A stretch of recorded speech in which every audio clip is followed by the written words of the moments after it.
bohong pada Anda sekarang, tapi bukan dari jawaban mereka, melainkan dari pertanyaan yang mereka ajukan. Pernahkah Anda merasa seseorang berbohong pada Anda, tapi tidak bisa membuktikannya? Kebanyakan orang fokus pada jawaban dan bahasa tubuh, tetapi rahasia sebenarnya ada di tempat yang sangat berbeda. Hari ini kita akan membongkar 7 pertanyaan yang digunakan pembohong untuk mengelabui Anda. Ini bukan teori, ini adalah peta jalan mereka untuk melarikan diri dari kebenaran. Halo semuanya, selamat datang kembali di Bus Jiwa, tempat di mana kita menggali lebih dalam tentang psikologi dan pikiran manusia. Kita semua salah tentang cara mendeteksi kebohongan, dan pembohong tahu ini. Kebanyakan dari kita berpikir untuk mendeteksi kebohongan, kita harus mendengarkan jawaban mereka dengan cermat. Tapi inilah kesalahan fatal kita. Kunci sebenarnya bukan di jawaban mereka, tetapi di pertanyaan yang mereka ajukan kepada kita. Pertanyaan-pertanyaan ini seperti peta jalan di pikiran mereka. Siap membuka buku panduan pembohong? Pertanyaan pertama ini mengubah Anda dari penanya menjadi terdakwa dalam sekejap.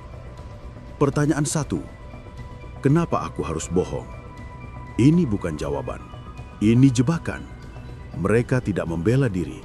Mereka menyerang keraguan Anda. Ingat, orang jujur mencoba memperjelas kebenaran. Pembohong menyerang kecurigaan Anda. Pertanyaan kedua. Kamu tidak percaya padaku. Tiba-tiba diskusi bukan tentang tindakan mereka, tetapi tentang loyalitas Anda. Taktik ini dirancang untuk membuat Anda mundur. Mereka ingin Anda merasa mengkhianati mereka dengan bertanya. Pertanyaan ini mengungkapkan misi pengumpulan intelijen mereka. Pertanyaan 3. Siapa yang bilang begitu? Ini lampu merah besar. Orang tidak bersalah membela diri, tetapi pembohong mencoba mencari tahu berapa banyak informasi yang Anda miliki untuk menyesuaikan cerita mereka. Pertanyaan 4. Maksudmu apa? Terlihat tidak berbahaya, tapi ini tentang membeli waktu. Berbohong membutuhkan lebih banyak energi mental daripada berkata jujur. Mereka butuh beberapa detik ekstra untuk menyusun kebohongan yang lebih meyakinkan. Serangan terbaik adalah pertahanan terbaik. Dan pertanyaan ini membuktikannya. Pertanyaan 5. Kenapa kamu tanya itu? Boom, bola ada di lapangan Anda. Ini contoh klasik gaslighting, membuat Anda meragukan penilaian Anda sendiri. Perhatian Anda teralihkan dari tindakan mereka ke diri Anda sendiri. Pertanyaan 6. Aku kelihatan seperti pembohong?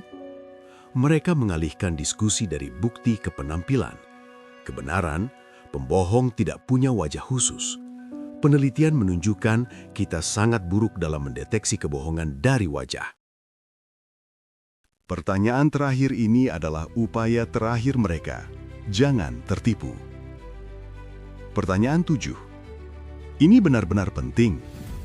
Upaya jelas untuk membuat masalah tampak tidak penting. Harapan mereka, Anda berpikir, mungkin aku berlebihan dan menyerah. Tapi biasanya, ketika seseorang berusaha keras meyakinkan Anda bahwa sesuatu tidak penting, justru sangat penting. Kesimpulan, mendengar satu pertanyaan ini tidak selalu berarti bohong.